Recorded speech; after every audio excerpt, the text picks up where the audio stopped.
방송에서 제공하는 투자 정보는 투자 판단에 대한 조언입니다. 방송에서 제공하는 주식의 가치, 가격 상승 및 가격 하락에 대해서는 방송사에서 보장하지 않습니다. 오늘의 헤드라인 뉴스입니다. 뉴욕 증시에서 주요 지수는 경기 둔화 우려에도 트럼프 대통령에 대한 로버트 뮬러 특검 조사 결과 안도감으로 혼조세로 마감했습니다. 뉴욕 증권거래소에서 다우존스 지수는 전장보다 0.06% 상승하며 거래를 마쳤습니다. 하지만 S&P 500 지수는 전장보다 0.08%, 나스닥 지수는 0.07% 내리며 장을 마감했습니다. 제니 옐런 전 연방준비제도 의장은 수익률 곡선의 역전 현상은 금리 인하 필요성에 대한 신호일 수도 있지만 경기 침체를 가리키지는 않는다고 주장했습니다.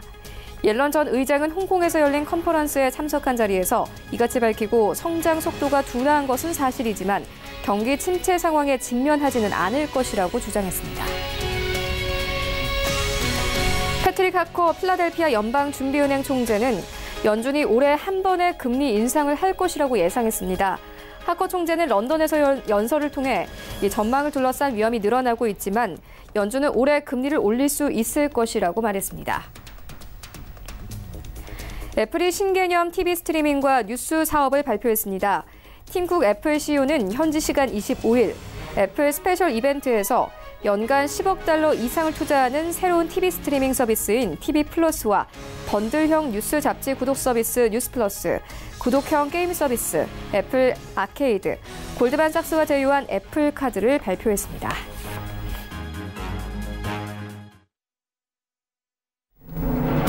시청자 여러분 안녕하십니까? 출발 증시와이드 1부 시작합니다. 최윤입니다. 어제 우리 증시 양지수 모두 급락하면서 마감이 됐습니다. 코스피의 경우에는 5달 만에 이 가장 큰 폭의 하락세를 보였는데요. 2140선까지 내려오면서 마감이 됐습니다. 코스닥의 경우에는 2% 이상 하락하면서 720선까지 내려오면서 마감이 됐는데요. 어제는 사실상 대부분의 종목들이 하락하면서 마감이 됐습니다. 그리고 미국의 장단기 금리차 역전 현상과 함께 아시아 증시가 전반적으로 하락세였습니다. 일단 일본의 니케이 지수는요 3% 이상 하락하면서 마감이 됐고요. 중국 증시에는 평균적으로 2%대 하락세를 보였습니다. 또 이런 가운데 뉴욕 증시 3대 지수는 혼조세로 마감이 됐는데요. 정치적 불확실성이 조금씩 해소되는 모습이었습니다. 그리고 약 30분 전에 속보가 들어오기도 했는데요. 영국 하원이 브렉시트와 관련된 투표에서 찬성이 329표 그리고 반대가 302표로 찬성 쪽으로 가결을 시켰습니다. 또 그리고 이번 주 수요일에는 브렉시트 여러 가지 옵션과 관련된 이 투표가 남아있는 상황이기도 합니다. 외신들은 이런 상황을 현재 브렉시트가 메이 총리 손을 떠났다 이렇게 표현을 하고 있는데요.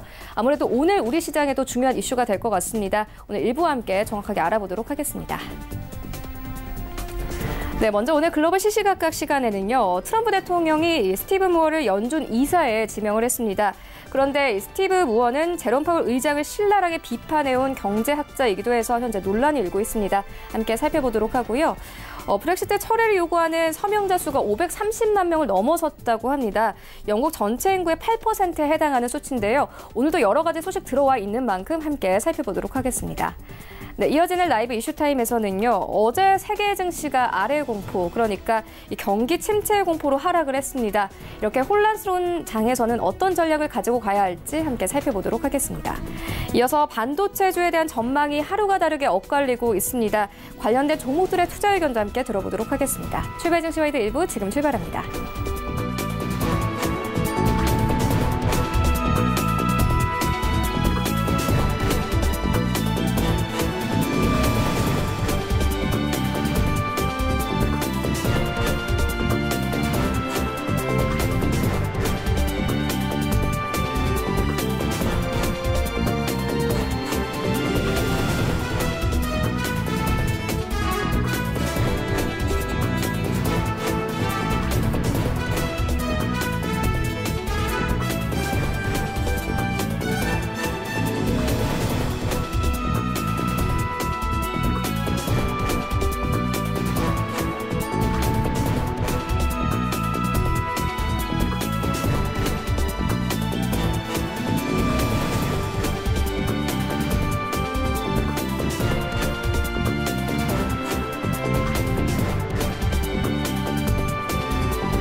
시장의 중심이 되는 이슈를 꼼꼼하게 체크합니다. 글로벌 시시각각 시간인데요.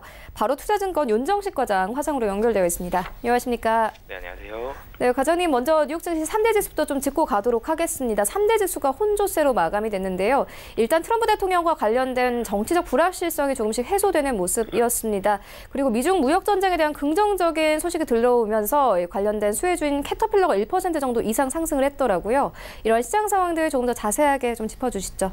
네, 이 전일장 같은 경우는 이 혼조세, 이 하루 전이었죠. 그 전일장 같은 경우는 이 경기 침체에 대한 우려감으로 증시가 급락을 했었고요. 국내 증시 같은 경우도 전일 상당히 좀 많이 떨어졌습니다. 하지만 25일 미국 시간 기준으로 전일 밤 미국 25일 뉴욕 증권거래소에서 다우존스 산업평균지수는 전장보다 0.06% 상승한 25,516.83의 거래를 마쳤고요. 이 스탠다드 앤 푸어스 지수는 이 0.08% 하락한 2,798.36, 그리고 기술주 중심의 나스닥 지수는 0.07% 내린 7,637.54의 장을 마감을 했는데요. 이 다우 같은 경우 조금 오르고 뭐 S&P라든지 나스닥 같은 경우 조금씩 내렸는데 뭐 상승과 하락의 폭이 거의 뭐 지수에 영향이 없을 정도로 거의 미미한 수준이기 때문에 그냥 보합 정도에서 혼조세로 마감을 했다라고 보시면 되겠습니다. 우려감과 이 좋은 악재와 호재 뭐 이런 부분들이 모두 다 겹쳤다라고 보시면 되겠는데요. 뭐 이틀 전에 미국 증시 그리고 전일 국내 증시를 덮쳤던 이 경기 침체에 대한 우려감이 있었고요. 이 부분은 마이너스 요인이었고요. 그리고 이 트럼프 대통령에 대한 이 특검이 마감이 됐다. 뭐 그렇기 때문에 중국과의 협상에 속도가 날 것이다라는 부분들은 긍정적인 요인으로 나오면서 긍정과 부정 이 두 부분이 맞섰는데 거의 뭐 동률을 이뤘다라고 보시면 되겠습니다. 혼조세로 마감을 했는데요. 우선은 뭐 경제 침체 관련한 그런 부분들 좀 말씀을 드리겠는데 지난주에 3개월물과 10년물 미 국채 금리가 역전이 되면서 뭐 글로벌 경기 침체 가능성에 대한 우려가 뭐 지속적으로 좀 확산이 됐는데요. 지금 지표상으로 본다라면은 국내도 그렇고요. 특히 중국 여기에다가 유럽까지 유럽은 뭐 지표도 좋지 않지만 브렉시트까지 겹치면서 뭐 지금 거의 전 대륙에 걸쳐서 경기 침체에 대한 지표가 눈으로 확인이 되고 있는데 여기에다가 사실은 뭐 가장 이 안정적이라고 판단을 했던 미국까지 이 국채 금리가 이 3개월물과 10년물이 역전이 된다라는 부분들이 나온다면 뭐 거의 전 세계가 경기 침체가 되지 않겠느냐라는 그런 우려감들이 나왔습니다. 이 보통 본다라면은 지금 10년물 금리가 지금 이 3개월물과 10년물이 금리가 역전이 된다라는 부분은 지금 현재 금리가 경기 상황 대비해서 높다라고 시장에서 판단을 한 거거든요. 그렇기 때문에 지금 당장 좀 내려야 된다. 금리 인하에 대한 압박이 어떻게 보면 이 3개월물과 10년물 국채 금리가 역전이 되는 이런 부분으로 시장에서 나타났다라고 보시면 되겠는데요. 전일 같은 경우도 이 장 초반에는 이 3개월물과 10년물 역전 현상이 일시적으로는 해소가 됐지만 다시 또 역전을 하면서 그 폭이 5베이스 포인트를 넘어서는 사실 5베이스 포인트만 해도 이 역전 폭이 좀 작은 편은 아니거든요. 뭐 이런 부분들까지 나오면서 불안정한 흐름을 지속했다라고 보시면 되겠습니다. 뭐 이런 부분들이 이 아직까지는 글로벌 경기 침체에 대한 우려가 남아 있다라고 보시면 되겠는데요. 하지만 이 금리 역전 현상을 촉발했던 이 첫 번째 이유가 독일이었거든요. 독일 경제 지표가 하지만 개선이 된 이런 부분들은 어느 정도는 뭐 조금 안정감을 뭐 어느 정도는 제공을 했다라고 보시면 되겠고요. 그리고 여기에다가 전 연방준비제도 의장이죠. 제니 옐런이 수익률 곡선 역전이 경기 침체를 뭐 확실하게 예고하는 그런 부분은 아니니까 불안해하지 말아라라고 얘기를 하면서 이런 부분들도 어느 정도 좀 긍정적인 부분들을 야기를 했습니다. 그리고 여기에다가 이 뮬러 특검의 이 러시아 스캔들, 이 트럼프 대통령의 이 대선 캠프 측과 러시아 사이에 이 공모 혐의를 확인하려고 했던 이 뮬러 특검의 러시아 스캔들이 이 별다른 이 공모 혐의를 찾지 못했다라고 이 지난주 최종 수사 보고서에서 밝혔고요. 그러면서 트럼프의 사법 방해 혐의에 대해서는 명확한 결론이 나오지 않았습니다. 뭐 사실상 못 찾는 상황에서 뭐 거의 끝났다라고 보시면 되겠는데요. 뭐 이에 대해서 트럼프 대통령도 뭐 굉장히 수사 결과를 반길 정도로 트럼프 대통령에 대한 이런 이 특검에 대한 부분들 이 탄핵 가능성까지 사실은 제기가 됐었는데 이런 부분들, 이런 정치적 불확실성이 해소되면서 금융시장에도 긍정적이지 않겠느냐라는 이런 평가들은 좀 전에 말씀드렸던 경기 침체에 대한 우려감을 상쇄시키는 뭐 그런 가장 직접적인 요인이었다라고 보시면 되겠습니다.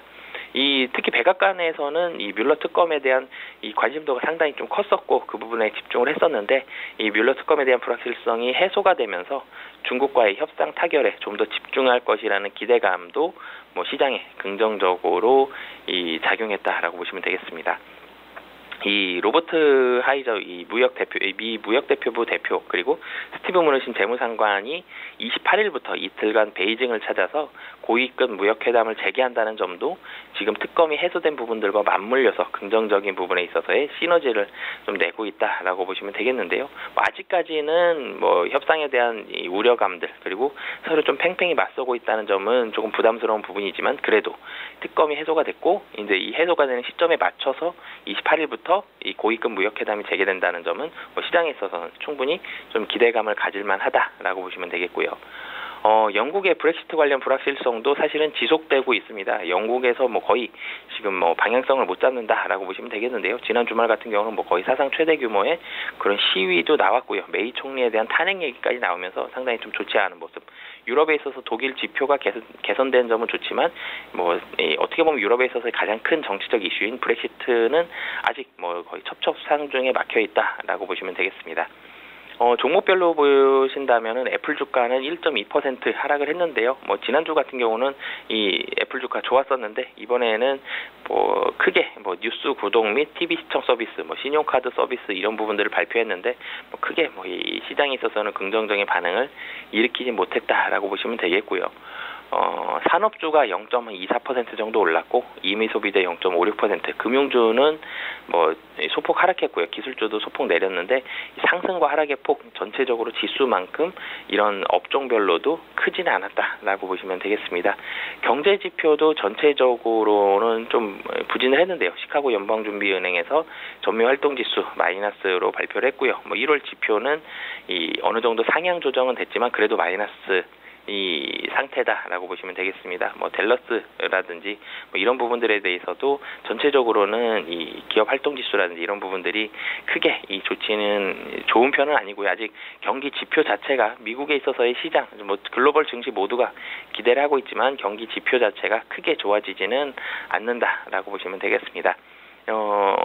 사실 이 지속적으로 좀 영향을 미칠 만한 요인들은 경기 침체에 대한 부분들, 아직 지표가 좋아지지도 않았고 이 장단기 금리 차에 대한 역전이 완벽하게 해소되지도 않았기 때문에 이런 부분들에 대해서는 뭐 뉴욕 증시에서도 그렇고 다른 글로벌 증시에서도 모두가 이 경기 침체에 대한 우려감이 지속적으로 이 지수에 영향을 미칠 수 있다라는 그런 부분들이 나오면서 지속적으로 경기 침체는 좀 크게 염려를 하시면서 지표들 좀 눈여겨 보셨으면 좋겠고요.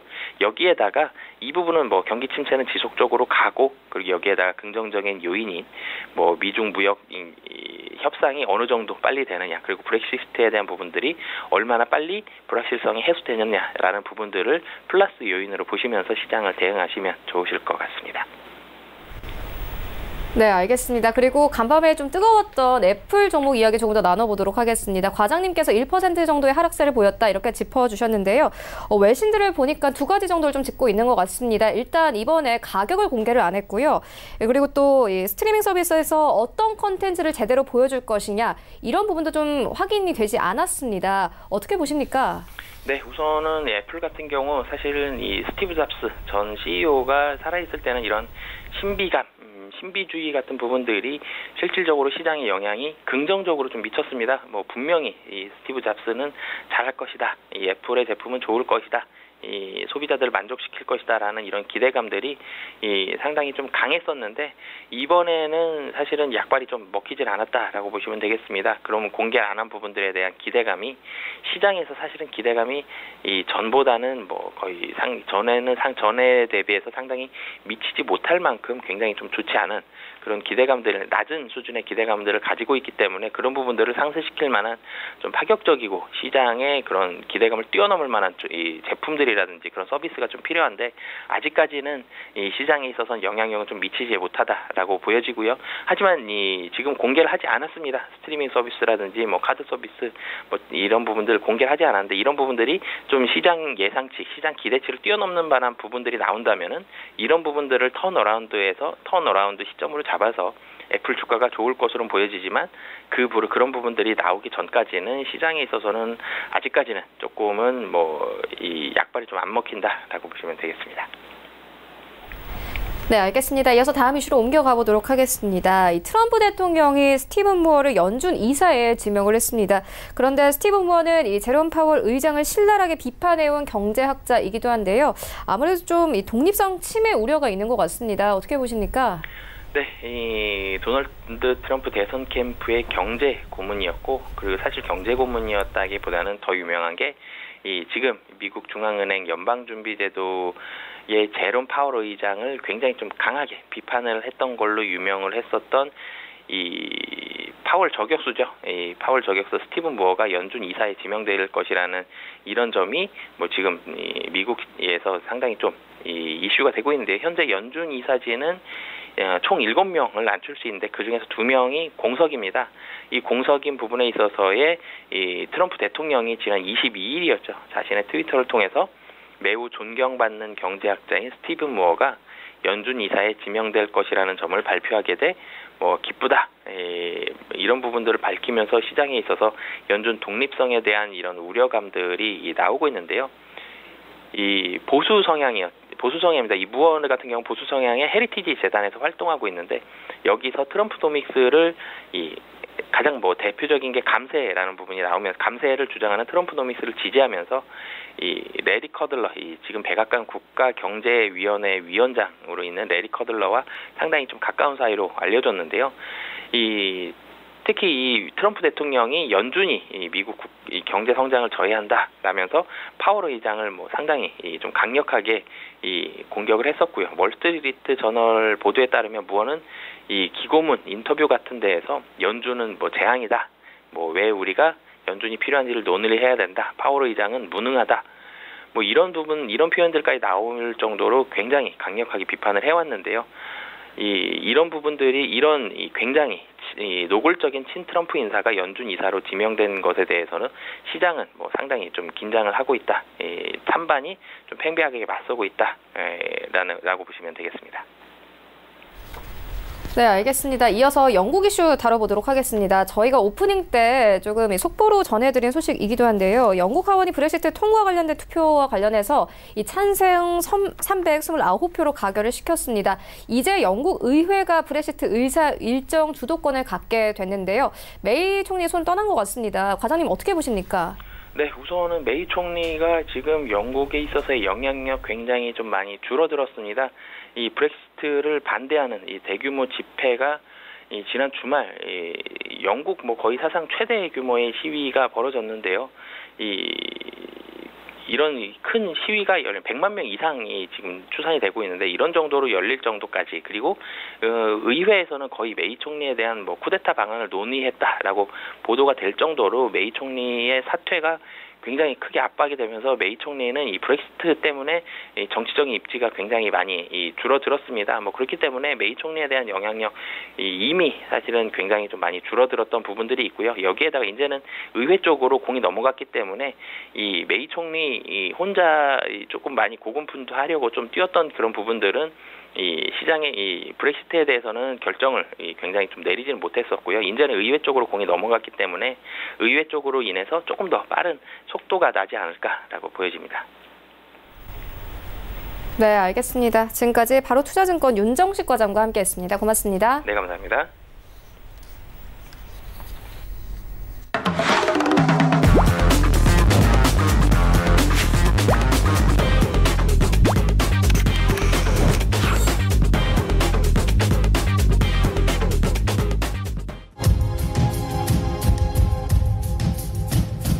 네, 이번에는 국내 시장 쟁점 함께 분석해 보도록 하겠습니다. 라이브 이슈 타임인데요. SK증권 영부 PIB 센터 이재강 이사 화상으로 연결되어 있습니다. 안녕하십니까? 네, 안녕하십니까. 네, 이사님 오늘장 분위기 어떻게 보고 계십니까? 예, 참 주식은 할수록 어렵다 하는 말들을 흔히 하는데요. 진짜 그런 것 같습니다. 수십 년을 주식시장에 몸담은 저도 그런 텐데 일반 투자분들이 오죽하겠습니까? 이렇게 생각이 됩니다. 자, 하면 할수록 배우면 배울수록 어려운 것이 주식시장인데요. 그런데 여기서 극복하는 방안은 뭘까요? 네, 내가 잘할 수 있는 때만, 내가 자신 있을 때만 들어가는 것이 가장 현명한 생각이 아닌가 생각이 듭니다. 자, 주식사를 인생과 인생사례와 같다 하는 표현을 제가 여러분에게 이 시간을 통해서도 여러 번 강조해드렸는데, 네, 마찬가지입니다. 자, 지금 주식시장의 모습을 볼 때 굉장히 어렵습니다. 어느 방향으로 튈지, 세계 3대 불가사의 중에 하나가 주식시장에서 얘기하는 겁니다. 개구리가 튀는 방향, 럭비공이 튀는 방향, 또 하나가 주식시장이 움직이는 방향을 세계 3대 불가사의로 주식시장에서는 꼽습니다. 그만큼 어느 방향으로 튈지 전혀 감잡을 수 없는 그런 모습입니다. 자, 이럴 때는 어떻게 할까요? 그렇죠. 예, 때를 기다리면서 잠시 쉬어가는 것도 가장 올바른 투자가 아닌가 생각이 듭니다. 자, 주식 투자 일본에서 가장 잘 전설적인 투자자로 알려졌던 사케다 씨가 말년에 그 기법을 하나 내놨죠. 사케다 5법칙. 3산, 3천, 30 이런 적산벽, 흑산벽 여러분도 많이 들어보셨을 겁니다. 이 중에서 가장 중요한 것이 저는 3법이라 한다는 말씀 드렸죠. 모를 때는 손 빼라, 쉬어가라 하는 전략이 아닌가 생각이 됩니다. 제가 이런 장에서 흔히 여러분에게 이해하기 쉽게 말씀드린 그 전략이 있습니다. 강태공의 투자 전략이 요구되고 있다. 강태공이 위수광가에서 낚싯대를 들이오고서 낚시질을 한 것은 물고기를 잡기 위한 것이 아니라 자신을 알아주는 왕을 기다렸죠. 마찬가지가 아닌가 생각합니다. 지금도 조금 더 기다리는 여유로움으로 접근하는 그런 시장이 아닌가 이렇게 예상이 됩니다. 네, 알겠습니다. 어제 우리 증시 좋지 않았습니다. 그리고 아시아 증시도 전반적으로 약세였는데요. 일본 니케이 지수가 3% 이상 급락을 했습니다. 세계 증시가 아래 공포, 그러니까 경기 침체 공포로 하락한 것으로 보여지는데요. 이런 상황에서는 이사님 어떤 전략으로 좀 시장 접근해 봐야 될까요? 네, 금주 들어서 이제 3월의 마지막 주인데요. 금주 들어서 가장 핫 이슈가 된 것이 R이죠. 무슨 영화 제목 같기도 하고요. 무슨 범죄자 이니셜로 보통 통상적으로 그 매스컴이나 언론에서 많이 그 이니셜을 보도하는데 주시장에도 이 R의 공포가 재현되고 있다, R의 공포가 밀려오고 있다는 표현들이 여기저기서 나오고 있습니다. 이 R은 영어의 그 리세션의 그 이니셜 첫 자죠. 예, 경기 침체, 불황을 뜻하는 영어입니다. 그래서 이 R의 공포가 이제 주시장에 경제계에 본격적으로 들어오는 것이 아니냐 하는 우려감이 대두되고 있습니다. 그 가장 큰 것이 세계 금융위기를 일으켰던 것이, 그렇죠? 우리나라도 금융위기 2008년에 있었죠. 이 금융위기 당시에 이 R의 공포가 오면서 증시 침체, 불황으로 이어졌는데 그때 가장 큰 그 경제 현상이 장단기 금리가 역전 현상을 벌였다고 합니다. 자, 미국에서도 2007년 이후 12년 만에 장단기 금리가 역전이 됐는데요. 미국 국채는 3개월물과 최장 10년물을 보통 비교하는데 이 3개월물과 10년물의 금리가 역전됐다고 합니다. 통상적으로 금리는 기간이 길면 불확실성이 크기 때문에 금리가 높은 것이 인지상정인데 오히려 긴 것이 10년짜리가 3개월짜리보다 금리가 낮아지는 이런 기현상이 벌어지는 것은 통상적으로 불황 시에 나타나는 현상이다 하는 소식이 전해지면서 미국의 뉴욕 증시가 지난주에 급락을 했고요. 그 여파로 어제 장에서 동남아 증시가 일제히 급락을 한 것이 아닌가 생각이 됩니다. 물론 혹자는 이것이 경기 침체의 전조가 아니라 연준이 그동안의 통화 정책을 긴축 완화 정책을 전환하는 과정에서 나는 일시적인 현상이다. 그래서 크게 우려할 필요는 없다 하는 인식을 내놓고 있습니다만 여튼 이 금리, 장단기 금리 역전 현상은 역시 경제계 불황의 가능성을 언급했다는 점에는 그죠. 일만의 의심의 여지가 없다는 점입니다. 따라서 그 점을 염두에 두신다면은 그죠. 경제 상황은 좀 더 면밀한 검토와 점검이 필요하지 않나 생각이 됩니다. 따라서 일부 투자자들 사이에서는 이렇게 경기 침체가 이미 예고됐고 지난해 연말을 지나고 올 연초부터 예고됐기 때문에 이것은 불가피하다. 그래서 오히려 이제는 경기 동행 지수, 경기주보다는 이제 경기 방어주 쪽으로 포커스를 맞춰야 되느냐. 특히 최근 들어서 이 5G 상용화가 본격적으로 가시권에 들어옴에 따라 이 통신주라든지 대표적인 경기 방어주죠. 유틸리티 관련 업종 그리고 특수 소비재 이런 종목군들의 집중적인 투자가 요구되고 있다. 그리고 오히려 코스닥 150이 신규 종목을 변환함에 따라 이 코스닥 150에 신규로 진입하는 일부 ABL 바이오라든지 에코프로 BM이라든지 차바이오텍이라든지 이런 신규 코스닥 150에 신규 진입하는 종목을 눈여겨봐야 되지 않느냐 하는 의견들이 제시되고 있습니다. 그런데 저는 제가 앞서서도 제가 별로 좋아하지 않는 매매 패턴 중에 하나가 그렇죠. 뉴스에 보도되는 테마주라든지 어떤 부각되면서 급등하는 종목군들을 별로 좋아하지 않는다는 말씀 드렸죠. 왜? 그것이 거짓은 아닙니다만 이 주식 투자를 함에 있어서 두 가지가 좌우합니다. 단기적으로는 투자 심리가 작용하고 장기적으로는 실질적 경기가 좌우한다고 본다면 이 테마주들은 일시적으로 불타오르는 버닝과 같다는 말씀을 드립니다. 그렇다고 본다면 그것은 투자자들한테 오히려 수익보다는 손실을 줄 가능성이 높기 때문에 막 회전되고 있는 테마주는 한 발 뒤로 물러나서 그렇죠? 일주일이나 2주 후에 한번 관심을 가져보는 전략이 좋다는 말씀을 여러 번 강조해야 되는데 마찬가지 패턴이 아닌가 생각이 됩니다. 지금 경기 방어주로 이동해야 된다는 논란이 거듭되고 있습니다. 맞는 말입니다. 하지만 실질적인 투자에 있어서는 좀 더 큰 그림을 보는 그런 거시적인 시각이 한층 더 요구되고 있다. 이렇게 말씀을 드립니다. 네, 이럴 때일수록 좀 테마주에 대한 섣부른 접근은 피해라 이렇게 짚어주셨습니다. 이어서 다음 이슈로 옮겨가 보도록 하겠습니다. 반도체 종목 함께 이야기 나눠보도록 하겠습니다. 이사님 최근 반도체 종목에 대한 전망이 계속 엇갈립니다. 저도 좀 보다 보면 헷갈리더라고요. 앞으로 오히려 호황이다 이런 분석도 있고 아니면 1, 2분기에 오히려 이제 산업이 죽을 것이다 이런 분석도 나오고 있는데요. 어떻게 보십니까 이사님께서는? 자, 이 반도체 관련주는요. 전 세계가 마찬가지입니다. 특히 우리나라 대한민국의 경제 구조, 주식시장 구조에서는 절대적으로 중심축입니다. 반도체 경기, 반도체 관련주를 투자하지 않으신 분이라 할지라도 반도체 관련주들의 주가 향방을 꼭 검토할 필요가 있습니다. 왜? 반도체 향방의 주가 향방이 곧 대한민국 주식시장 종합지수의 향방과 직결되기 때문이 아닌가 생각이 됩니다. 삼성전자가 예전 같은 유형은 없어요. 하지만 시가총액이 무려 270조를 이미 넘어가고 있습니다. 우리가 대한민국 전체 시가총액 거의 20% 육박하고 있고요.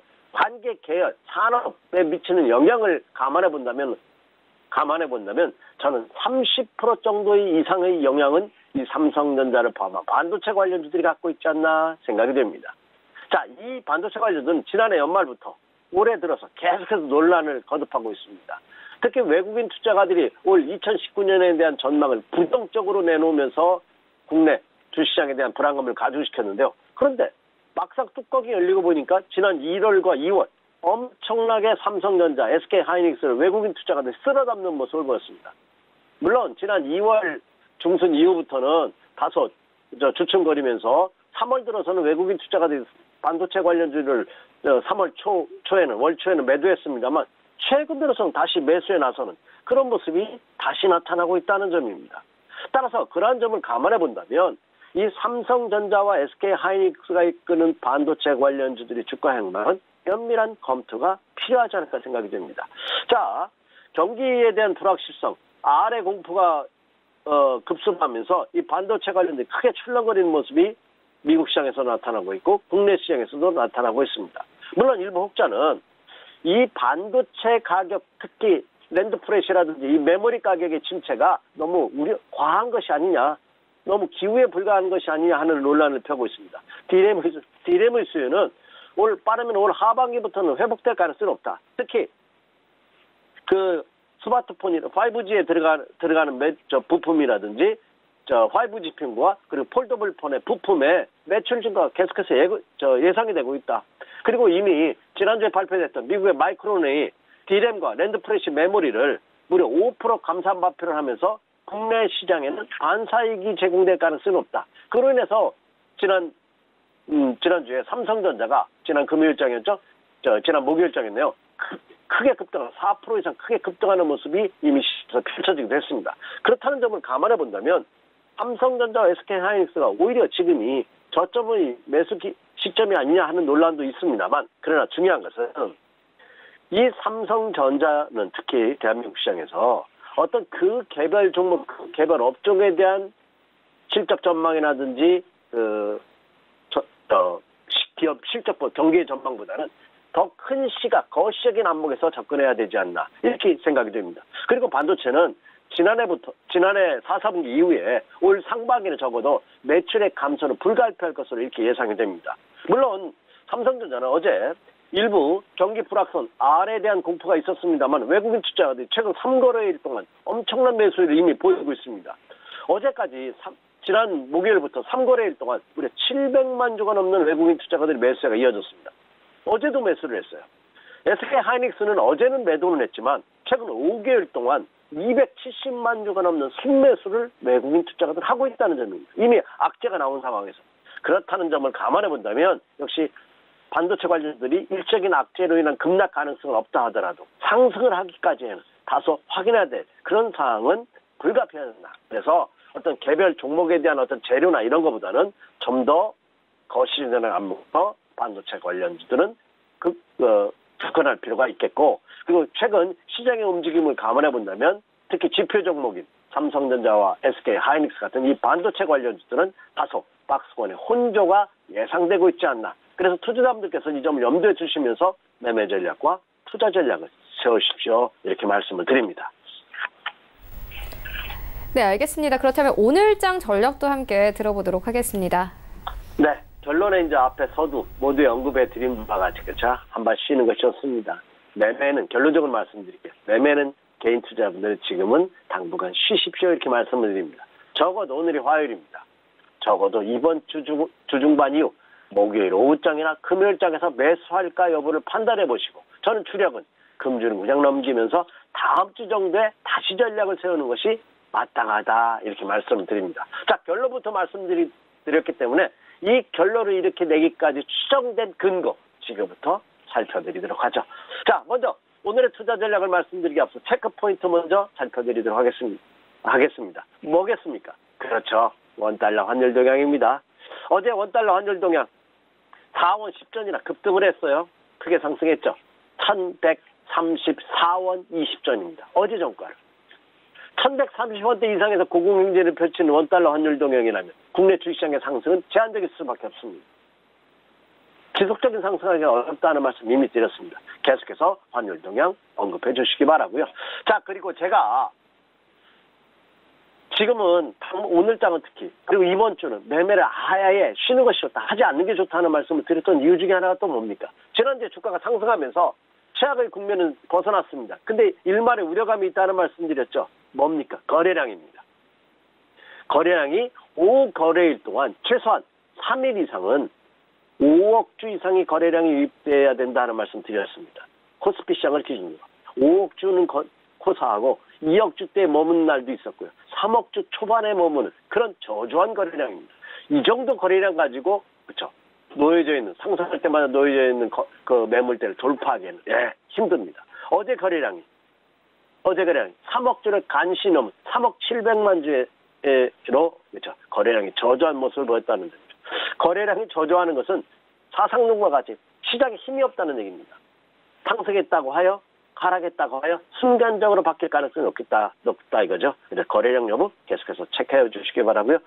오늘 포인트 하나 있는데요. 영국 하원 결국 그 하원에서 그 투표안 3차 연기됐던 메이 총리 연기했던 사항을 가결을 했죠. 329표로 가결을 했습니다. 이제 더 문제예요. 가결된 이후에 과연 어떻게 될 것이냐. 계속해서 영국 브렉시트 문제 계속해서 체크해 주시기 바라고요. 그리고 또 미국과 북한, 미국과 중국의 무역회담 그리고 정치적 회담 계속해서 체크 사항입니다.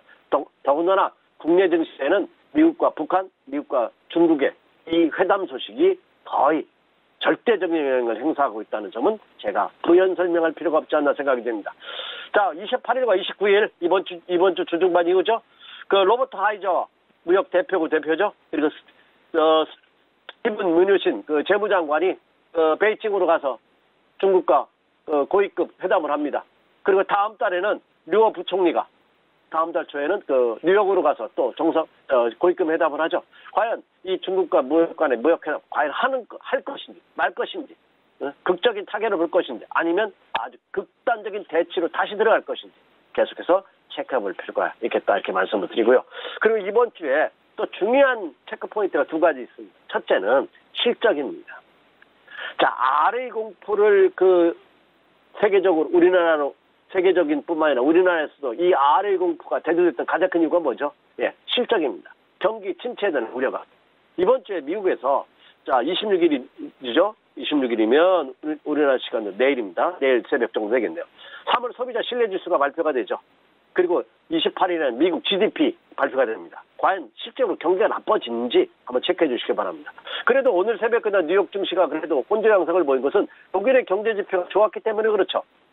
독일이 제조업 지수가 지난주에 안 좋게 나왔는데, 오늘 새벽에 발표된 오늘 독일의 기업 환경 지수가 99.6, 예산치 98.3보다는 굉장히 높은 상회되는 모습을 보임에 따라 미국 증시가 그래도 경기 침체로 빠지는 것이 아니지 않느냐 하는 인식이 혼조 양상으로 마감됐던 원인이었다고 본다면, 이번 주에 발표된 시력들, 경기 지표들 꼭 한번 체크해볼 필요가 있겠다, 이렇게 말씀드립니다. 그리고 또 하나는, 자, 세계은행이 할 수 있는 미국의 페드, 파월 의장이 이끌고 있는 이 중앙은행이 연준이 각 총재, 각 구 지역의 각 주의 연준 총재들이 연설을 합니다. 이미 패트릭 하커 필라델피아 연준 총재가 연설을 했죠.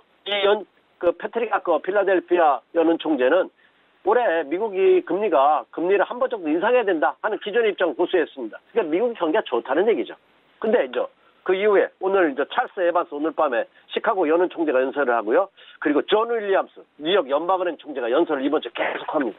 이 총재들의 발언이 어떻게 나오냐, 요거 같이 체크해 주십시오, 이렇게 말씀을 드립니다. 자, 이제 결론입니다.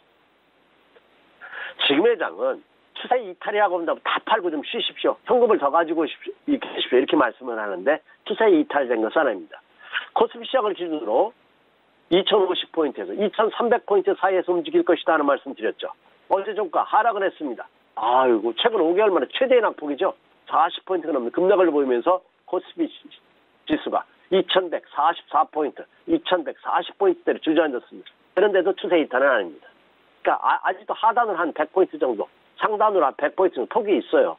그러니까 거래가 없다 보니까 순간적인 급등락을 많이 하죠. 그래서 추세 이탈은 아니기 때문에 현금과 주식 투자 비중을 한 5대5 정도로 가져가는 전략에는 변함이 없다. 그렇다면 철저하게 상승 시에는 매도, 하락 시에는 저점 매수 전략을 유효한 그런 모습을 보여주고 있다, 이렇게 말씀을 드립니다. 그 점을 염두에 두십시오. 다만 제가 왜 매매를 하지 마십시오 하는 말씀을 드리냐면은, 개인 투자가들이 먹을 수 있는 장이 안 됩니다.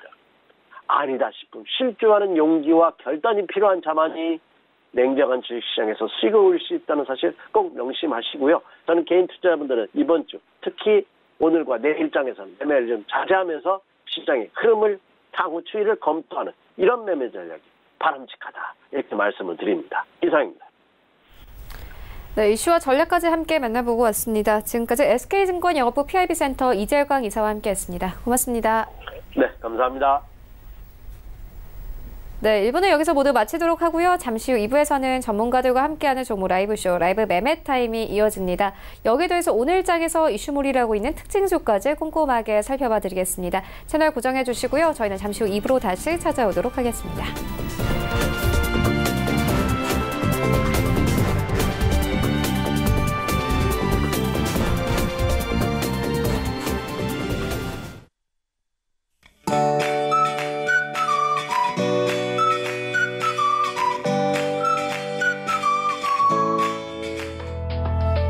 안녕하세요. K웨더 라이프스타일 예보 김단비입니다.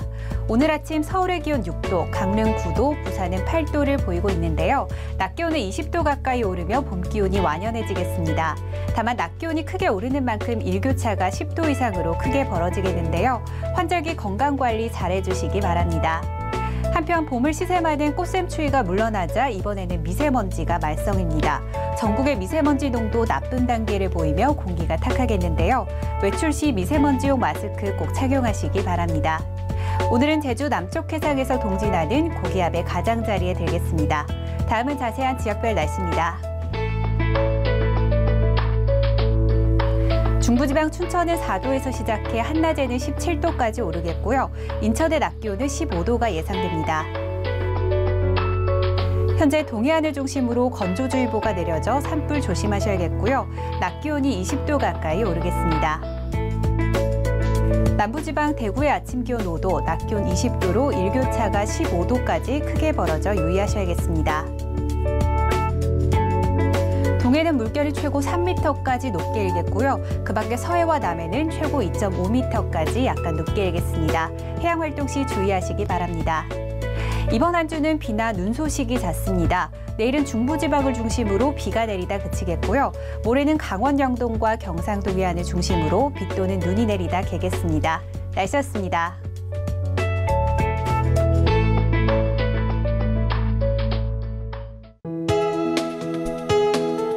본 방송에서 제공하는 투자 정보는 투자 판단에 대한 조언입니다.